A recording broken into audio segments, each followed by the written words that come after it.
Irmãos, boa noite a todos, a graça e a paz de Jesus. Que alegria ver a igreja reunida, apesar das limitações. Eu não consigo ver o sorriso de vocês,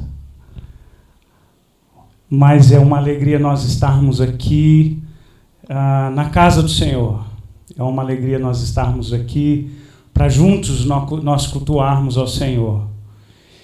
Aqueles irmãos que têm nos acompanhado pela internet, dominicalmente nós temos transmitido o culto. Nós estamos pregando no Sermão do Monte. Mas por conta da especificidade desse momento, nosso retorno ao culto, hoje de manhã nós já cultuamos a Deus. E por conta dessa especificidade, eu queria abrir um parênteses. E hoje eu não vou falar no Sermão do Monte, a gente vai dar uma pausinha, porque eu preciso compartilhar com vocês um texto que eu acho extremamente propício e significativo para hoje, para esse momento nosso, para a Igreja de Jesus. Quero convidar você a abrir nesse texto, que eu tenho certeza que é bem conhecido seu. Está lá no Salmo 122, abra sua Bíblia. Eu lerei a palavra do Senhor. Aqueles irmãos que também nos acompanham à distância, nos acompanham pela internet, também abram as suas Bíblias. No Salmo 122. Eu quero ler e logo em seguida eu orarei e pedir ao Senhor que nos abençoe, que você coloque seu coração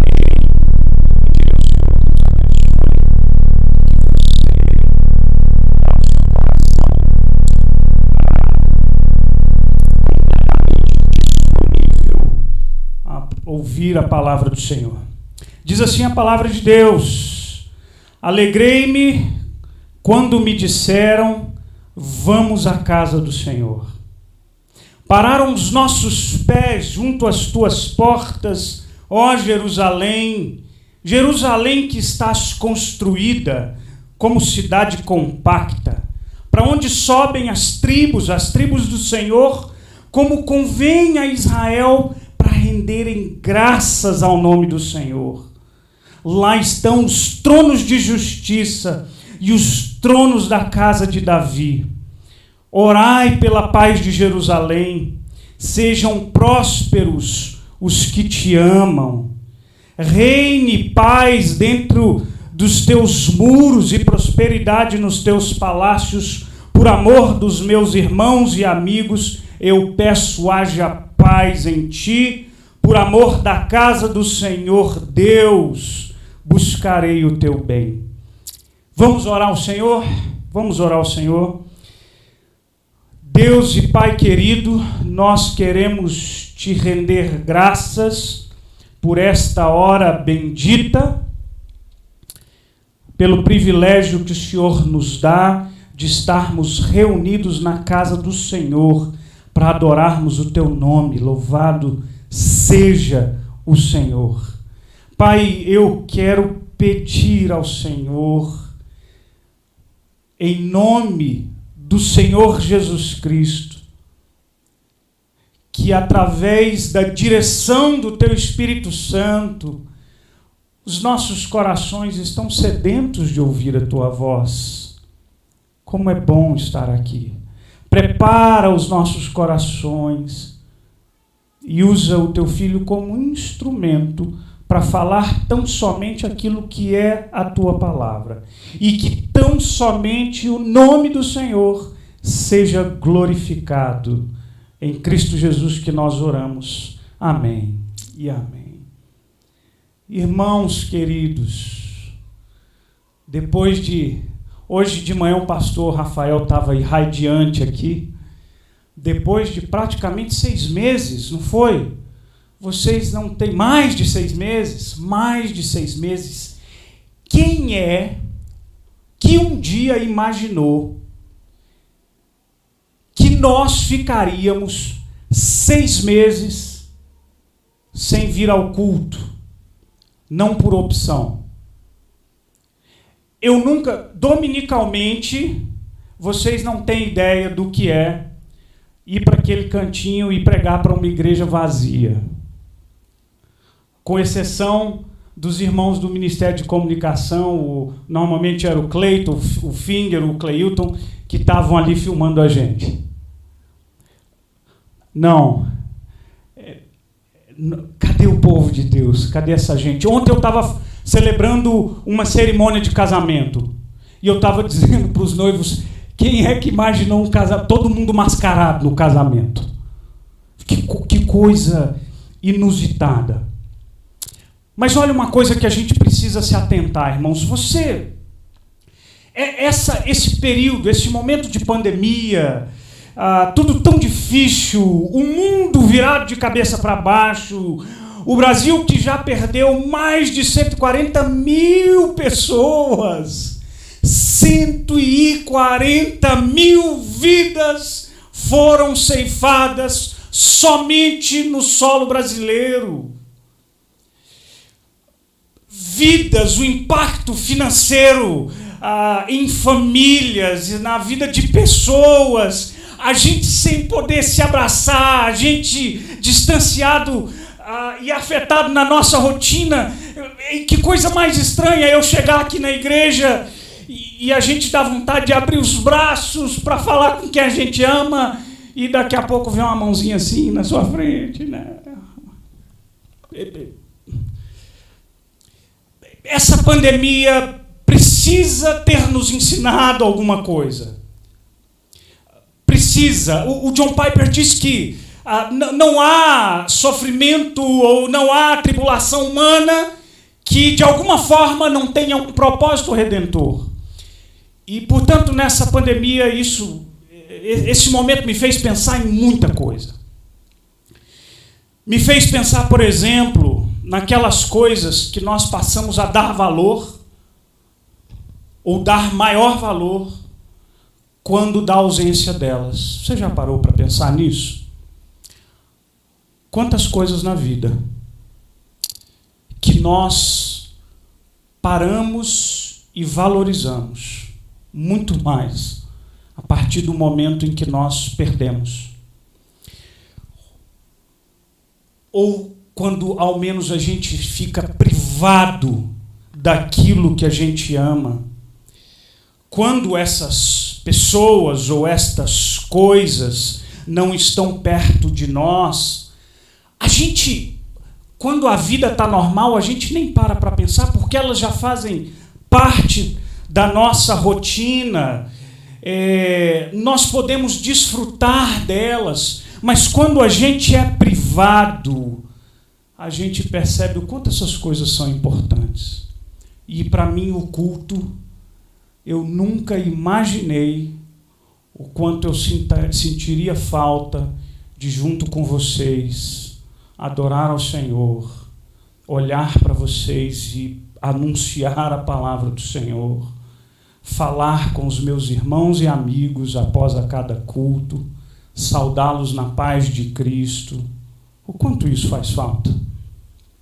Pois esse ano tem sido difícil nesse sentido e esse retorno me faz lembrar o Salmo 122 e eu explico quais as razões que me faz lembrar. Primeiro, é preciso que você se lembre que o Salmo 122 é um dos 15 salmos chamados Cânticos de Romagem. Talvez o subtítulo aí na sua Bíblia esteja escrito Cântico de Romagem ou Cântico dos Degraus ou Cântico de Subida. São títulos que se dão a estes salmos porque eram salmos, esses 15 salmos, eram salmos cantados nos momentos de peregrinação, sobretudo em 3 períodos na vida do povo de Israel. Quando eles migravam ou quando eles afluíam para Jerusalém, e Jerusalém é a cidade alta, por isso Cântico dos Degraus, ou Cântico de Romagem, porque era caminhada, ou Cânticos de Subida, quando o povo se juntava e se reunia para celebrar a Páscoa, ou para celebrar o Pentecostes, ou para celebrar a festa dos tabernáculos. Eram as 3 grandes festas judaicas que reunia esse povo, e que todos iam para a casa do Senhor, e iam em direção à casa do Senhor, e cantavam estes cânticos, e entoavam esses cânticos. Mas prestem bem atenção, esses cânticos cantados pelo povo de Deus não era uma mera formalidade litúrgica, sabe aquela coisa às vezes mecânica, que a gente vem à igreja e canta porque é hora de cantar, mas sem pensar no que está cantando, sem que o que a gente canta venha do nosso coração, ou ora sem pensar a quem nós estamos orando. O fato é que esses cânticos de romagem eram os cânticos que entoavam a história da vida dessa gente. Falava sobre esperança, falavam sobre sofrimento, falavam sobre as suas expectativas, inclusive as suas tristezas. Esses eram os cânticos de romagem. E o Salmo 122 é, sobretudo, um cântico de adoração. É um cântico de gratidão. Esse é um cântico de Davi, ou dedicado a Davi, porque a forma hebraica, lê Davi, você tem as 2 possíveis traduções, ou é para Davi, ou é de Davi. O fato é que esse é um cântico escrito por Davi. Quando Davi fala da casa do Senhor, obviamente Davi não está pensando no templo, porque não foi Davi que construiu o templo veio depois. Ou Davi está pensando na arca, na presença do Senhor, ali quando eles iam, a multidão em festa ia para Jerusalém. De uma forma ou de outra, por que então que eu compartilho esse Salmo 122 e eu acho que ele tem tudo a ver com o momento que a gente está vivendo? A primeira lição para nós hoje desse Salmo é que esse Salmo é louvor em gratidão por tudo que Deus fez. Olha novamente na sua Bíblia, os versículos 1 a 3. Louvor em gratidão por tudo que Deus fez. Alegrei-me quando me disseram, vamos à casa do Senhor. Pararam os nossos pés junto às tuas portas, ó Jerusalém, Jerusalém que estás construída como cidade compacta. Eu preciso fazer algumas observações aqui para que você entenda a aplicação desse texto nas nossas vidas. Eu disse que é um salmo de louvor, de gratidão a Deus. E a gente precisa se lembrar que a nossa relação com o templo, ou com a casa do Senhor, ela é diferente daquela do povo do Antigo Testamento. A nossa adoração, ela não está circunscrita ou limitada ao templo, que era naquela época a representação da presença de Deus. Vocês talvez se lembrem, lá no Evangelho de João, o relato do diálogo de Jesus com a mulher samaritana, quando ela pensa, Senhor, onde é que eu devo adorar? Samaria, Jerusalém, onde que a gente adora? E Jesus diz que o verdadeiro adorador adora de que forma? Em espírito e em verdade. Jesus rompe, derruba as delimitações geográficas acerca da adoração. O fato é que então a nossa relação ela é diferente daquela que aquele judeu tinha em Jerusalém, o lugar da adoração, mais especificamente o templo do Senhor. Mas há uma outra observação importante aqui que às vezes a gente não percebe. Quando eles estão alegres porque o povo em festa vai à casa do Senhor ou vai viajar para Jerusalém, eles estão agradecendo a Deus, não necessariamente, ou o que eles têm em mente é algo muito maior do que a cidade de Jerusalém. O que eles têm em mente é aquilo que Jerusalém representava. E sabe o que Jerusalém representava? Jerusalém representava a concretização de um sonho. Jerusalém representava a promessa dada a Abraão na sua velhice, que passa pela descendência de Isaac e Jacó, pelas 12 tribos de Israel.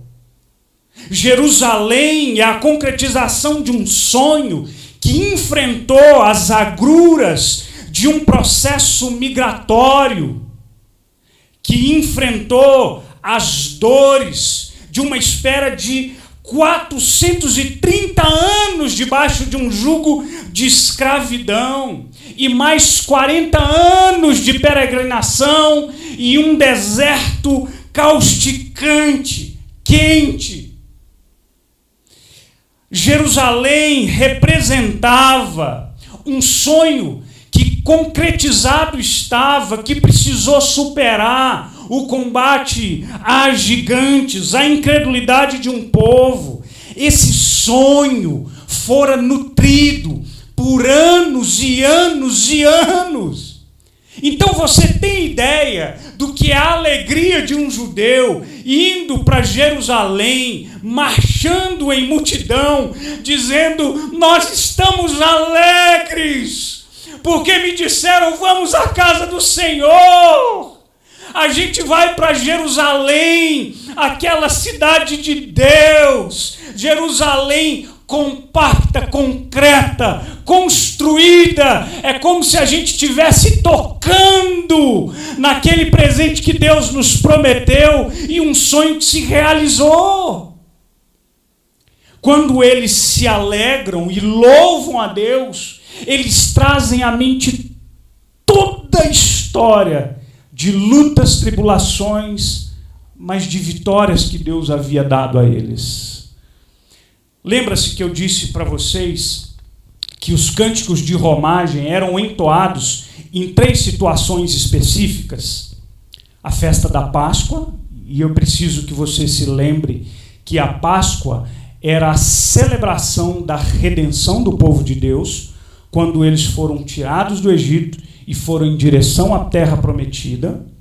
A festa do Pentecostes, uma festa celebrada 50 dias depois da Páscoa, que celebrava-se as primícias das colheitas, celebrava-se a criação de Deus, celebrava-se essas dádivas divinas, e logo depois a festa dos tabernáculos, quando o povo era chamado para habitar por uma semana em tendas, se lembrando do tempo de peregrinação e se lembrando que naquele tempo Deus fora o provedor. Sabe o que significava essa adoração aqui? Alegrei-me quando me disseram, vamos à casa do Senhor. Pararam os nossos pés junto às portas da cidade de Jerusalém. Quando eles louvavam a Deus por isso, eles estavam louvando a Deus por toda uma história de cuidado, de proteção, de redenção, da bênção de Deus sobre a vida desse povo. Há um comentarista nesse texto, o Leslie Allen, ele diz que Jerusalém está construída como cidade compacta. Ele diz que a semelhança de um forte. Ele diz que era a arquitetura metafórica do louvor nos lábios do povo. Quando aquela gente olhava para Jerusalém e aquele povo olhava para aquela cidade, eles se lembravam de o quanto Deus fora poderoso e agiu no meio deles. É por isso que eles estavam alegres. Sabe por que esse texto me lembra muito esse momento? Porque ao retornar ao culto, depois de mais de 6 meses, me faz me lembrar que nós vivemos em um mundo quebrado e marcado pelo pecado. Me faz nos lembrar que nós somos peregrinos de uma terra estranha e que peregrinos que somos, caminhamos por caminhos sinuosos, às vezes íngremes, dolorosos, mas me faz lembrar, sobretudo, que nós temos um Deus que é soberano, que é redentor e que nos abençoa, que é provedor e que nos sustenta nos momentos mais difíceis da nossa vida. É por isso que eu e você estamos aqui hoje, mascarados, mas aqui. Sabe por quê? Porque é o mesmo Deus daquele povo. É por isso que você pode se alegrar dominicalmente quando a sua mãe vai lá e manda você tomar banho e diz: menino, vamos para a casa do Senhor. Você se lembra de tudo que isso significa na sua vida. É por isso que eu me lembro desse salmo. Esse salmo representa para mim e representa para você um motivo de gratidão a Deus, que cuida de nós. E você deve estar pensando, e aqueles que perderam os seus? Há na igreja pessoas que perderam entes queridos, que foram vitimados pela Covid. Sim, ainda assim Deus é o nosso sustentador. E a gente tem motivos de louvarmos ao Senhor por todos os seus feitos nas nossas vidas. E nós estamos aqui hoje, eu e você, porque Deus nos trouxe aqui, porque a mão do Senhor tem nos sustentado. Você é capaz de reconhecer isso na sua vida? Você é capaz de dizer, como o apóstolo Paulo, que em ti nós vivemos, nós existimos, nós respiramos? Segunda lição importante do salmo para nós é que esse salmo é louvor a Deus pela comunidade de fé. Olha o que diz o versículo 4. Ele estava falando de Jerusalém e completa dizendo: para onde sobem as tribos do Senhor, como convém a Israel, que renderam graças ao nome do Senhor. Irmãos, Jerusalém e o templo eram o centro religioso de Israel, para onde convergia todo o povo nesses períodos de festa. E é interessante a gente pensar que ali reunidos, todas as diferenças, elas se desfaziam. Ali reunidos, eles se lembravam que eram um só povo. Um só povo.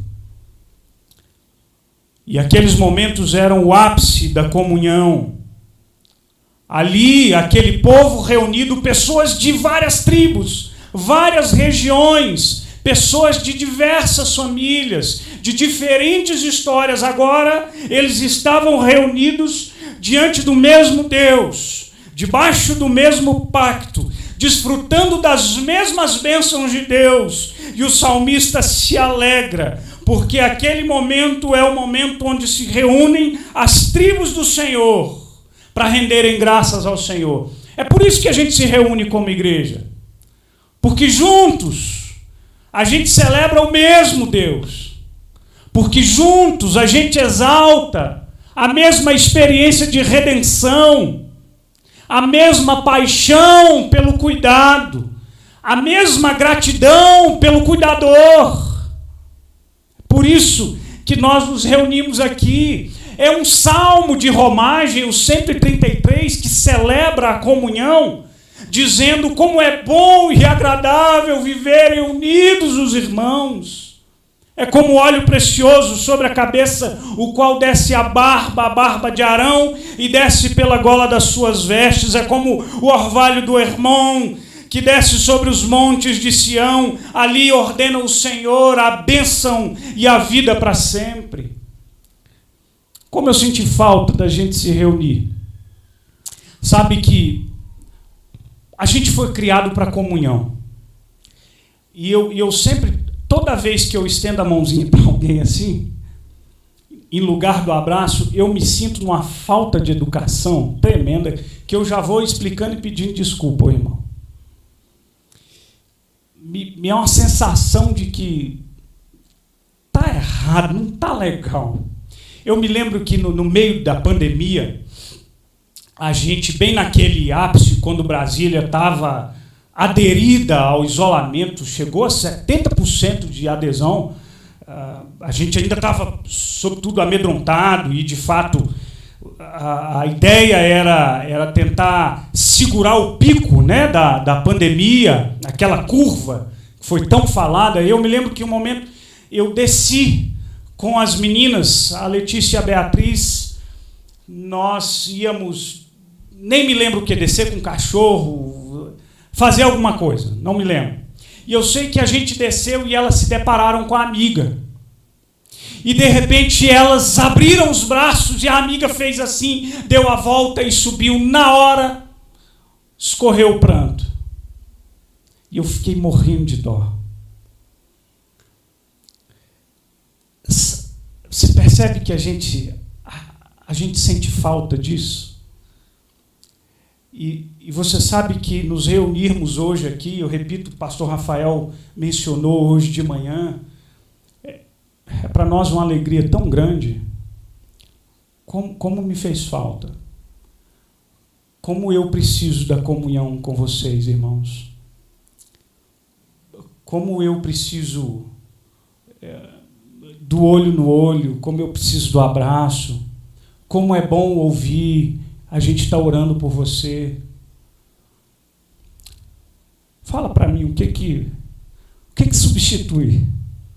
Tem alguma coisa que substitui um negócio desse? O Rafa trouxe a resposta, só o céu. Será? Lá acho que nós vamos viver colado, né, Rafa? Irmãos, louvor a Deus pela comunidade de fé. E de novo, por isso eu li esse salmo hoje. Porque a gente precisa dessa comunidade de fé.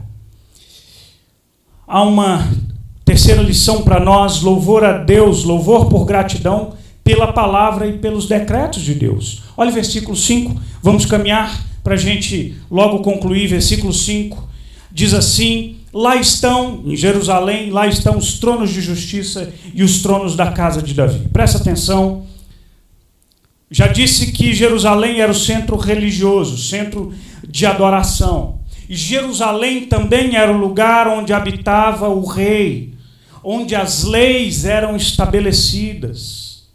Jerusalém era celebrada como lugar de onde a justiça de Deus emanava. Irmãos, o papel do rei era tanto manter o povo nos caminhos do Senhor, quanto fazer com que a justiça de Deus ela fruísse, ela emanasse em direção à vida do povo. Por isso, Salmo capítulo 2, versículo 7 diz: eu, porém, constituí o meu rei, o meu santo, sobre o monte santo Sião, proclamarei o decreto do Senhor. Os decretos eram estabelecidos e proclamados a partir de Jerusalém. Olha o que Jeremias, o profeta Jeremias dizia lá no capítulo 21, versículo 22, ó casa de Davi, assim diz o Senhor, julgai pela manhã justamente e livrai o oprimido das mãos do opressor, para que não seja o meu furor como fogo e se acenda, sem que haja quem o apague, por causa da maldade das vossas ações. Olha que coisa maravilhosa. Agora o povo louvava a Deus, porque Jerusalém era a representação dos decretos, da justiça de Deus sobre a vida do povo. Sabe o que isso me faz lembrar? Que esse povo lá atrás, antes de Jesus Cristo, eles sabiam da promessa da perpetuação do trono de justiça através da casa de Davi. Havia uma promessa que, através da descendência de Davi, Deus estabeleceria um trono de justiça para todo sempre. O povo do Antigo Testamento louvava em fé a Deus aquilo que nós vimos concretamente. Eles viam a sombra daquilo que se concretizou em Jesus Cristo. Jesus Cristo é a concretização do trono eterno de justiça de Deus reinando sobre o seu povo.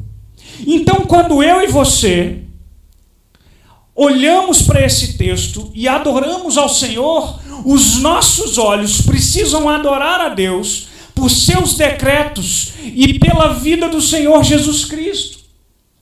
E quando o Antigo Testamento fala de justiça, e preste bem atenção nisso, esse povo falhou em ser um povo justo. Esse povo foi levado escravo ao exílio justamente por ter falhado na sua adoração a Deus, na prática da justiça, na prática dos decretos divinos. Então, nosso Deus maravilhoso, no seu plano eterno, mandou para nós Jesus Cristo de Nazaré, aquele que foi perfeito, santo e justo, e justificador. Você não pode se esquecer que em Jesus Cristo nós temos a justiça de Deus derramada em nós. Jesus Cristo, sendo perfeito e justo, ele entrega a sua própria vida na cruz do Calvário para limpar os meus pecados. Ele então toma os meus pecados e me empresta a sua justiça. Ele toma sobre si, no peso enorme da cruz do Calvário, o peso das minhas desobediências, das minhas imundícies, das minhas podridões, das minhas injustiças. O Senhor toma sobre os seus ombros, leva-os para a cruz do Calvário, toma o escrito de dívida, conforme as palavras de Colossenses, o escrito de dívida que fazia de você um devedor. Quando você chegar diante do trono de Deus, o acusador possivelmente estará lá dizendo: deve demais, pecou demais, errou, a nota promissória é gigantesca. E Jesus Cristo, nosso advogado, diante do trono de Deus, declara: ele está justificado no meu sangue. Essa promissória foi rasgada, foi jogada na cruz do Calvário. Ele é justo no sangue puro que eu derramei na cruz do Calvário. Nós precisamos nos alegrar em Deus por sua justiça em nossas vidas através da pessoa de Jesus Cristo. É isso que a gente vai ouvir diante do tribunal de Deus. Justificado. Louvado seja Deus por isso. E eu acho que a nossa promissória é bem grande, viu, irmão? Maior do que aquele boleto, aquele talão que você tem lá do financiamento do seu carro. É bem grande. E só um justo poderia ter pago. E aqui eu encerro afirmando para você que esse salmo é um salmo de louvor a Deus pela paz derramada. Versículo 6 até o versículo 9, olha o que diz a Bíblia: reine paz dentro dos teus muros e prosperidade nos teus palácios. Por amor dos meus irmãos e amigos, eu peço, haja paz em ti. Por amor da casa do nosso Deus, buscarei o teu bem. Irmãos, paz é shalom. É uma das palavras mais ricas em significado do Antigo Testamento. Paz é muito mais do que ausência de conflitos. Shalom dá a ideia de inteireza, de plenitude, de saciedade, de perfeição, de harmonia. Isso é paz. Agora preste bem atenção numa coisa. Quando esse povo orava pela paz de Jerusalém, eles sabiam que a paz de Jerusalém dependia da paz de seus corações. E a paz de seus corações dependia de sua comunhão e de sua vida em fidelidade para com Deus. Deixa eu tentar explicar de uma melhor forma. A paz que nós desejamos e pedimos a Deus não é paz geográfica, não é a geografia do lugar, não é as circunstâncias que não são as circunstâncias que nos cercam, não é a temporalidade das coisas, o timing, um momento, as situações, a nossa paz não está delimitada por nenhuma dessas coisas. E esse povo cometeu um erro quando eles esqueceram que essa paz só poderia vir enquanto eles estivessem em paz com Deus. Eles começaram a tratar Jerusalém não como fruto da bênção de Deus, e Jerusalém ficou de alguma forma maior do que o próprio Deus que concedeu aquela bênção. E por isso, na iminência do exílio, eles ficaram tanto em crise, e você vai olhar os profetas acusando, dizendo assim: vocês pregam paz, paz, quando não há paz. Jeremias, por exemplo, quando escreve uma carta aos exilados, ele diz: orai pela paz daqueles que foram desterrados. Vocês estão no exílio, mas a paz deste lugar dependerá da paz que há em vocês. E nós precisamos louvar a Deus, que a despeito de tantas coisas, é Ele quem é o doador dessa paz. Você sabe quem é o único que pode dar essa paz? É aquele que um dia disse: a minha paz eu vos dou. Sabe por quê, irmãos? Ele é o príncipe da paz. Hoje o pastor Rafael me pediu para eu lembrar de agradecer aqui na igreja a vida da Dona Floripes. Dona Floripes é uma irmãzinha lindinha, desse tamanhozinho, que tem 92 anos de idade. Um dia a Dona Floripes me ligou e ela veio aqui na igreja para bater um papo comigo. E de repente eu me vejo Dona Floripes dirigindo um Sandero, que parecia uma Land Rover, sabe, ela dirigindo, pitiquinha. Eu falei: uai, gente, mas eu já fiquei impressionado. E papo vai, papo vem com Dona Floripes, que mora sozinha aqui em Brasília, só tem um filho, o filho mora em São Paulo. E batendo um papo com Dona Floripes, ela dizendo assim para mim que na rotina, Dona Floripes, será que eu estou entregando a senhora? Será que eu posso? Já foi, Dona Floripes. Depois ela vai ver isso aí. A rotina dela é 2, 3 vezes na semana, ela dá aula de alfabetização. Uma enfermeira aposentada, foi professora universitária, dá aula de alfabetização em um curso para idosos, lá naquele centro de convivência, perto da Igreja Nacional. E nos dias seguintes ela faz musculação e hidroginástica. Eu falei: Jesus amado, uma maravilha. E ela disse: mas quando eu vou lá para a aula, lá no plano piloto, eu não vou dirigindo. Eu pensei: e perguntei como a senhora vai? Ela disse: vou de Uber. Quem chama o Uber para a senhora? Eu falei: eu, é claro. Coisa maravilhosa. Dona Floripes foi para o hospital, confirmou Covid, foi entubada. Antes dela ser entubada, eu mandei uma mensagem para ela: Dona Floripes, como a senhora vai?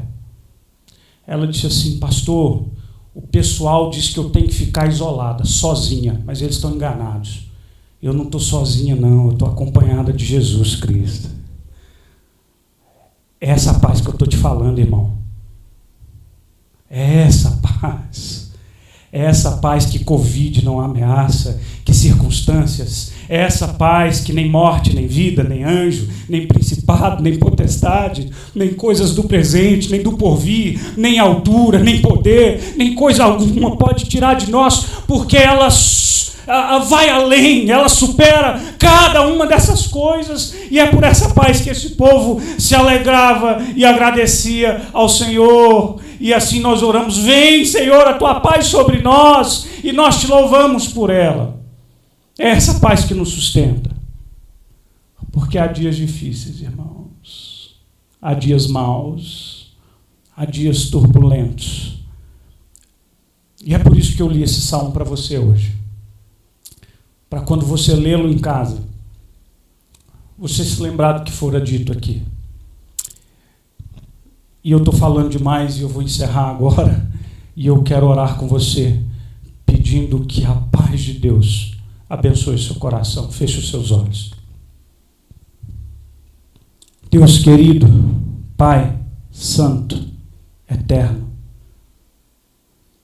Príncipe da paz, Rei de justiça, nosso mediador, Cristo Senhor sobre todas as coisas, aquele que governa, aquele que rege, aquele que tem todo o poder, aquele que recebeu um nome que está acima de todo nome, aquele diante de quem todo joelho no céu, na terra e debaixo da terra se dobrará. Aquele que é nosso Senhor Jesus. Muito obrigado pelo privilégio de estarmos aqui. Nós louvamos o teu nome. Nós te agradecemos por tua graça, por teu cuidado sobre nós. Dá-nos da tua paz. Nos abençoa e cuida destes que são teus. Nós oramos em nome de Cristo Jesus. Amém.